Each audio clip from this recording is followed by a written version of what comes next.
आज हम बनाएंगे मैंगो सॉर्बे। और मैंगो सॉर्बे को बनाने के लिए ये रहा सामान। हमने 2 आम लिए हैं, उनके हमने टुकड़े कर लिए हैं पल्प निकाल के। ये देखिए इस तरह से हमने टुकड़े किए हैं और इनको अलग अलग हमने फ्रीज़ कर लिया है, एक ट्रे में डाल के अलग अलग रखा है ताकि आपस में जुड़े नहीं, और रात भर इनको फ्रीज़ होने दिया है। ये 2 आम हैं और 200 ग्राम है।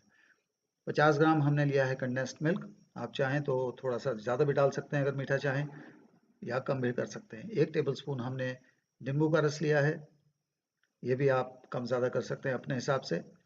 और हमने 5 पुदीने के पत्ते लिए हैं, इनको भी हम डालेंगे और अब इनको ब्लेंड करते हैं। तो फ्रोज़न मैंगो, कंडेंस्ड मिल्क और मिंट लीव्स, इनको थोड़ा तोड़ के डालेंगे और इनको ब्लेंड कर लेंगे, हाफ ब्लेंड। तो ये हाफ ब्लेंड हो चुके हैं, आप देख सकते हैं। इसमें डालते हैं हम लेमन जूस और इसको अब स्मूथ होने तक ब्लेंड करते हैं। तो चेक करते हैं, हमारा मिक्सचर बिल्कुल स्मूथ हो गया है, आप देख सकते हैं बिल्कुल स्मूथ हो गया है।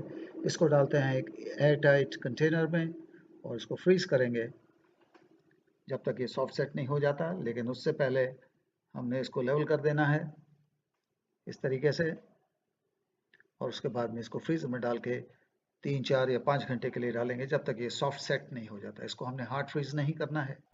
तो 4 घंटे हो गए हैं, सॉर्बे हमारा तैयार हो गया है, सॉफ्ट सेट हो गया है। इसको स्कूप करते हैं और आप देख सकते हैं कि बड़ी आसानी से हमने इसको स्कूप कर लिया है। तो इस सॉर्बे को ज़रूर ट्राई करें, ये एक हेल्दी डेजर्ट है। अपना फीडबैक भी हमें दें और हमारी वीडियो को शेयर भी करें। तो शीघ्र मिलते हैं एक नई रेसिपी, एक नई वीडियो के साथ में। Thank you for watching, have a nice day.